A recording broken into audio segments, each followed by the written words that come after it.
बिस्मिल्लाहिर्रहमानिर्रहीम। अस्सलाम वालेकुम नाज़रीन। नेक तमन्नाओं, नेक ख्वाहिशात, शुभकामनाओं के साथ दिल की गहराइयों से सुनने वाले और देखने वाली दुनिया के किसी भी मुल्क में बसने वाले तमाम दर्शकों को, तमाम चाहने वालों को एक बार फिर सलाम अर्ज़ करता हूँ।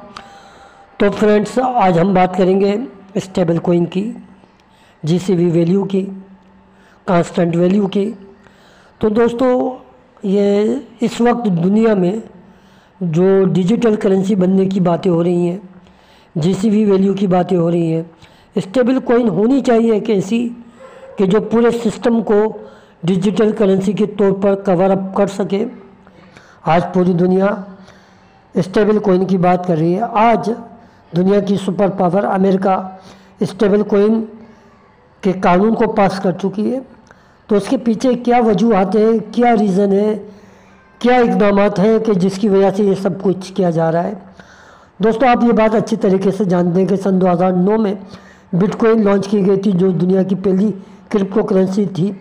और इसके बाद फिर एक्सचेंजेस का एक सिलसिला, एक चेन वजूद में आ गई। फिर लोग क्रिप्टो को एक्सचेंज के ऊपर ट्रेडिंग करने लगे। लेकिन दोस्तों, यहाँ पर इजारादारी हो गई एक तबके की, एक ऐसे तबके की जो मिलियनर था, बिलियनर्स था। और वो जब चाहे बड़ी वेल बनकर जब चाहे सिस्टम को कोलैप्स कर सकता था। और यूँ क्रिप्टो करेंसी की जो समंदर है उसमें हमेशा मद्दोजज़र आते रहे, कभी अप कभी डाउन, कभी बुलिश कभी बियर। तो ये वो चक्कर था कि जिसकी वजह से कोई भी शख्स प्रिडिक्शन यानी पेशेनगोई की बुनियाद के ऊपर, एनालाइज की बुनियाद के ऊपर ट्रेडिंग किया करता था।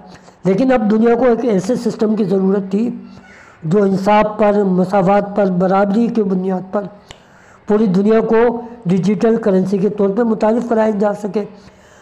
और यही वजह है कि फिर जीसीवी वैल्यू का आगाज़ हुआ, स्टेबल कोइन की बात की गई। और फिर स्टेबल कोइन को अमेरिका की सेनेट ने भी मंजूर कर लिया। तो ये तमाम बातें बयान करने का मकसद ये है कि मैं आपको कुछ हक़ाइक़ बताना चाहता हूँ कि दुनिया जो ग्लोबल विलेज बन चुकी है और डिजिटल दुनिया में कदम रखना चाहती है और एक्सचेंजेस जो है इस स्टैंडर्ड पे पूरा नहीं उतरती, तो हर दौर में एक स्टेबल कोइन रही है जिसकी बुनियाद पर लेन देन, ख़रीद व फ़रोख्त रही है। तो हम आपको बताते हैं कि एक्सचेंजेस की दुनिया में होता क्या है। दोस्तों, आपको हम बताते हैं कि क्रिप्टो की तारीख में आपको पता होगा, अभी की बात है कि बाइबिट के कोल्ड वॉलेट से तकरीबन 1.5 बिलियन डॉलर्स इथेरियम निकाल लिए गए थे, जिसका आज तक कोई पता नहीं चला। इसके बाद अब बात करते हैं इंडिया की सबसे बड़ी जो क्रिप्टो करेंसी हैक हुई थी, और उस हैकिंग के नतीजे में वो एक्सचेंज बिल्कुल ख़त्म हो गई है। तो अब वो कैसे ख़त्म हुई, इसकी भी थोड़ी सी आपको कहानी सुनाते हैं, ताकि आपको पता चले कि जीसीवी वैल्यू की अहमियत क्या है, स्टेबल कोइन की अहमियत क्या है, और दुनिया क्यों जो है क्रिप्टो एक्सचेंज को छोड़ के स्टेबल कोइन की तरफ आना चाहती है। तो उसी हवाले से मैं आपको कुछ हक़ाइक़ बताना चाहता हूँ। दोस्तों, ये बात है 18 जुलाई सन 2024 की, जब वज़ीर एक्सचेंज, जो इंडिया की मशहूर एक्सचेंज थी, उसको तारीख़ की, उस ज़माने की तारीख़ की सबसे बड़ी साइबर चोरी, साइबर क्राइम, साइबर हैकिंग का सामना करना पड़ा, जिसमें उसके मल्टी सिग्नेचर वॉलेट को हैक कर लिया गया, चुरा लिया गया, फिशिंग का शिकार हो गई।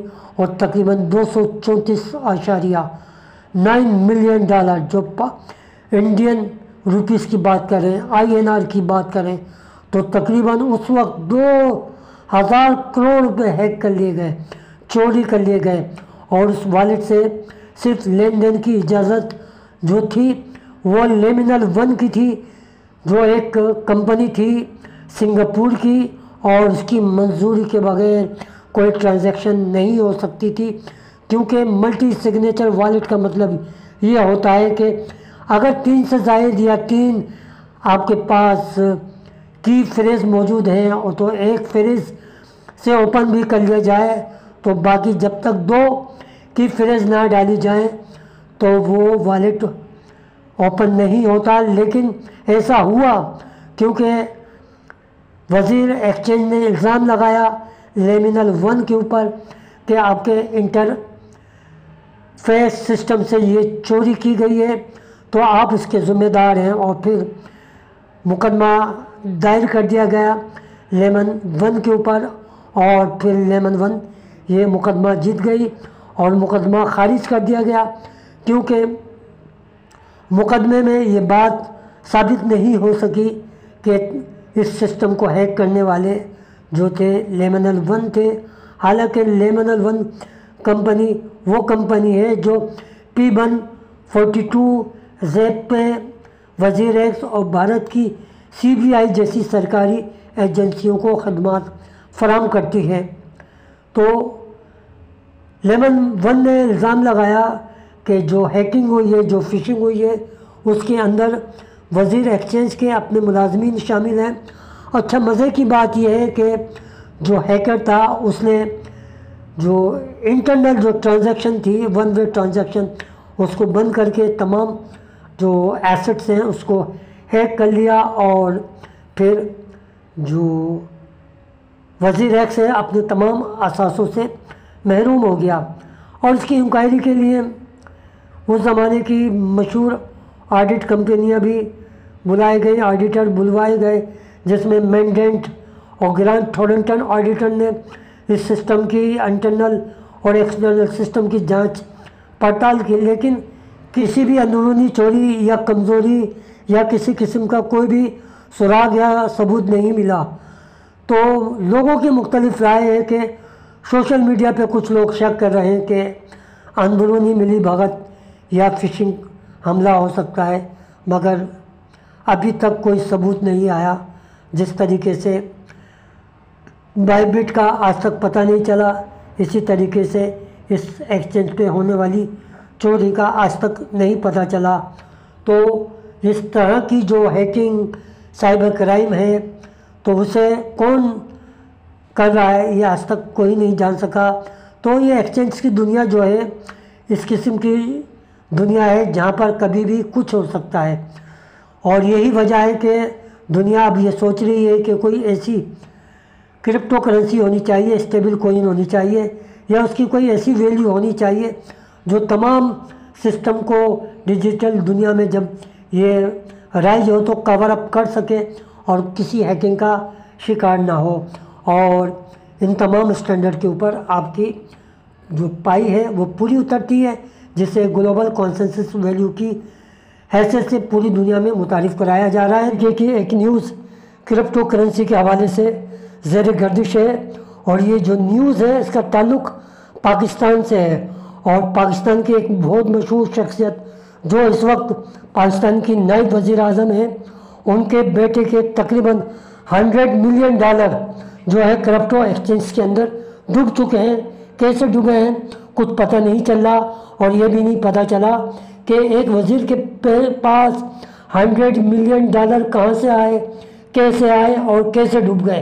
क्या हैक हो गए, फिशिंग का शिकार हो गए, ये अभी तक एक पुरअसरार मुअम्मा बना हुआ है। लेकिन अब तक इस न्यूज़ के ऊपर कोई रेस्पॉन्स नहीं आया। ये मुतज़ाद ख़बरें पाकिस्तान में चल रही हैं। दोस्तों, अगर हम $100 मिलियन के ताल्लुक़ से बात करें तो हमें एक बहुत बड़ा वाज़ेह फ़र्क नज़र आएगा। इंसानियत के नाते आप और हम ये सोचें कि एक वज़ीर के पास $100 मिलियन कहाँ से आए, और इनफरादी सतह के ऊपर उस शख्स के पास $100 मिलियन का होना क्या मानी रखता है। और दूसरी तरफ जब हम देखते हैं एक शख्स जिसका नाम है डॉक्टर निकोलस कोकोलस, वो भी $100 मिलियन अपनी ज़ात पे खर्च नहीं करता, और दूसरी तरफ एक वज़ीर का बेटा अपनी ज़ात के ऊपर खर्च करता है। तो यहाँ आपको फ़र्क नज़र आता है इनफरादी और इज्तिमाई मफादात का। एक शख्स अपनी ज़ाती मफाद को नहीं देख रहा, वो इज्तिमाई मफाद को देख रहा है, वो इंसानियत के मफाद को देख रहा है, वो रंग और नस्ल को नहीं देख रहा, बल्कि ये देख रहा है कि अगर मैं $100 मिलियन उन लोगों के लिए डिवोट कर दूँ, वक्फ कर दूँ, जो लोग वेब डेवलपर बनना चाहते हैं, वेब डिज़ाइनर बनना चाहते हैं, आईटी के शोबे में कुछ करना चाहते हैं, आर्टिफिशियल इंटेलिजेंस के शोबे में कुछ नुमाया कारनामा अंजाम देना चाहते हैं, पाई ऐप स्टूडियो में कुछ करना चाहते हैं, तो ये फ़र्क होता है इंसानियत और इंसान के अंदर। लेकिन चूँकि करप्ट माशरा हो तो वहाँ सब कुछ मुमकिन हो सकता है।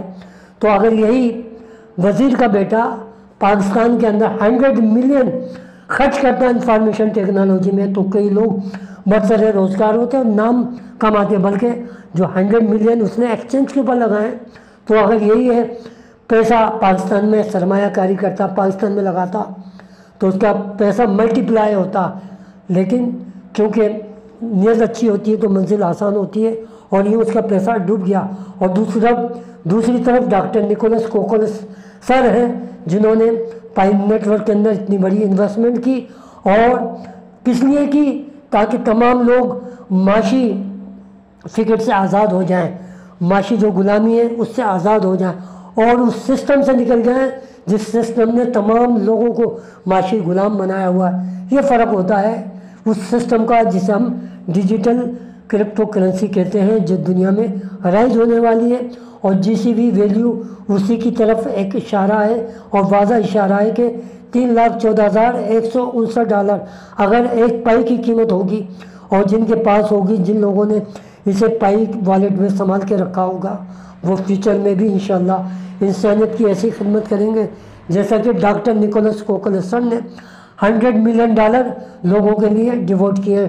और ये डिवोशन हर इंसान के बस की बात नहीं है, और अल्लाह उन्हीं से काम लेता है जो उसके लिए और इंसानियत के लिए खुद को वक्फ कर देते हैं। और तारीख उन्हें हमेशा अपने गोल्डन आइज़ की नज़र से देख रही होती है, सुनहरे पन्नों के अंदर देख रही होती है, और तारीख हमेशा उनको अपने दिलों में याद रखती है।